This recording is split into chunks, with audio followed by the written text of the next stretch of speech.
Here's 5 mistakes I made as a beginner Amazon seller so that you don't have to. Number 1 is going to be choosing the wrong product to sell. In the beginning, it's easy to look at what the profit tells you and think that that's going to be a great product to sell, right? Now, just because a product tells you it's $20 profit does not mean that it actually sells. Knowing how much profit a product could be is pointless unless you look at so many other metrics to determine, is this product actually selling? And if it is, how much is it selling? Many new sellers jump into products prematurely without doing thorough research, thus leaving them with negative profits or just having products that don't even sell. There's tools that you can use to do product research, look at all the data and determine if it's going to be profitable or not. And I just dropped a video called My 5 Green Flags that I'll link in the description so you guys can go watch this video and see exactly how I do my product research and make sure you never buy a bad product.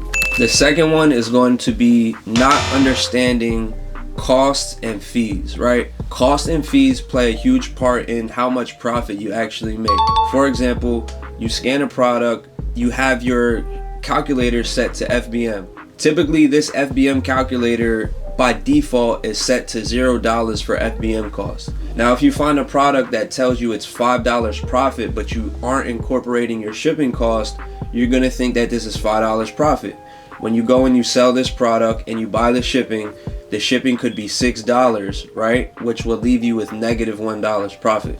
When I was a beginner, I made this mistake all the time. I wasn't paying attention to my FBA fees.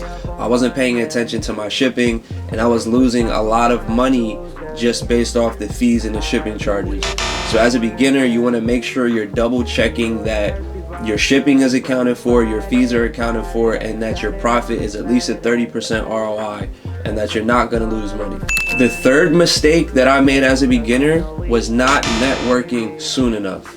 When you're starting a new business, when you're starting anything new, it's very important that you have like-minded people that you can talk to learn faster, people who are also interested in the same thing as you that you can get excited about this together with, right? And learn faster, share knowledge, etc. When you try and do things by yourself, you end up limiting yourself to just what you know, right? When you're a part of a community, a part of a group, you end up learning what these other people are doing and you're able to implement that into your own business. You end up figuring out what the trends are. You learn the tricks and the secrets that the community who's been doing this before you was working for them, right? And you're able to implement all the sauce that they learned. They can just tell you, and you end up saving yourself a lot of time and energy and mistakes from having to, take these losses on your own. You can avoid these losses because you are able to, be in group chats, be in mentorships, be a part of community, network with people on Instagram, and they can save you a lot of time, money, and energy. Also, the huge disadvantage from not networking is it's way less fun when you do it by yourself. When you're a part of a friend group or a community who's doing this together, you get way more excited, you have way more fun, and it's way more inspiring and motivating to keep doing it because you have other people holding you accountable. When you're doing it by yourself, it's easy to slack off, it's easy to get discouraged, and ultimately it's just not as fun. Another big mistake that I made when I first started was trying to just ungate a whole bunch of brands that I probably was never going to sell, right? For example, I see all the time people want to ungate Neutrogena, people want to ungate Clorox and Bounty and all these huge brands that they end up never even selling because as a beginner, these brands are not profitable at retail stores. Sure, you probably can make a lot of money with these brands doing wholesale and brand direct deals, but as a beginner, what I just mentioned is probably going to be off the table, right? You're probably going to be starting at stores like Marshall's, TJ Maxx, maybe Target, Home Goods, grocery outlet, stores like that typically don't carry these types of brands at a profitable price. So in the beginning, for you to just go out and start ungating a whole bunch of brands that you probably will never sell, it's just a waste of time. It could be a waste of money. It's just a waste of energy. My advice would be to focus on categories, right? And the category that I would recommend the most is grocery. you can ungate a majority of the grocery category with just one invoice, giving you the ability to sell multiple different brands, right? Not just the one brand. And in the beginning, I think it's very important to focus on just getting your revenue turning, getting some sales, because the more sales you get, the more positive account health you have. Ultimately, those brands that you would want to ungate will be auto ungates down the line, or just be easier to ungate in general down the line. So if you're a beginner watching this, don't go out and try and ungate Neutrogena and Burt's Bees and Clorox and Tide and Bounty and just all these brands that you probably won't even sell. Focus on a couple categories, whether it's grocery, maybe beauty, maybe pet stuff. And those categories, typically once you ungate a few things in that category, it pretty much will ungate you for a lot of the other stuff. And these are going to be categories that you can actually find profitable products in. So I would definitely recommend just starting there.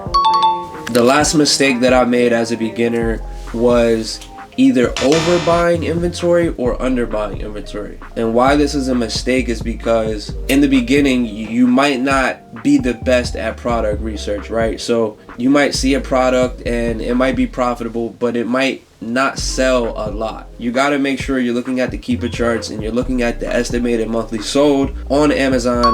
You got to determine based off the competition, right? A product can sell 50 times a month, and that could be good or bad.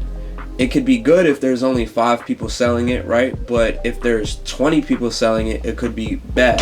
So these are things that you have to factor in when you're determining how much quantity to buy, right? On the other hand, a product could be selling 1,000 times a month and there could be 10 sellers, right? Which means that if you do the math, that'll be about 100 sales a month for each person. Now, if there's 100 units of this product at the store, and you look at all this info and you say, I'm only gonna grab 10, and they sell out in one day, and you go back tomorrow and they're gone, well, you just made a huge mistake, because the data told you that you could sell 100, you got scared, you only bought 10, and now when you go back, they're not there, and now you have that feeling of, damn, like I should have got more. Make sure when you're doing your product research, you're looking at these numbers and determining like how many can I actually sell. Make a quantity decision based off of that. How many can you sell in a month? Make sure you're not overbuying, make sure you're not underbuying, because one, you don't want to be stuck with inventory that's not moving. And take it from me, one of the worst things that you can do in your Amazon business, especially as someone who's doing retail arbitrage, right? Products are hard for us to find most of the time. They're few and far between. When you have an opportunity to buy a product that's profitable and it's at the store and you don't take advantage of it, you will be mad at yourself later when they all sell out in a day and they're gone. So please take it from me, don't make that mistake. If it's there and it's profitable, trust the data, buy them. If the data is telling you they don't sell that much, don't go out and play the lottery and just hope they sell. Listen to the data. If the data is telling you that it doesn't sell a lot, don't buy a lot. If the data is telling you that it sells a lot, buy a lot. That's simple. Those are my 5 beginner mistakes that I would avoid. I hope this was helpful. Links in the description to all the videos corresponding with this one. I have videos on how to source. I have videos on how to do product research. And I also have videos on supplies. So make sure y'all go check them out. That's going to do it for this one. I'll see y'all next time.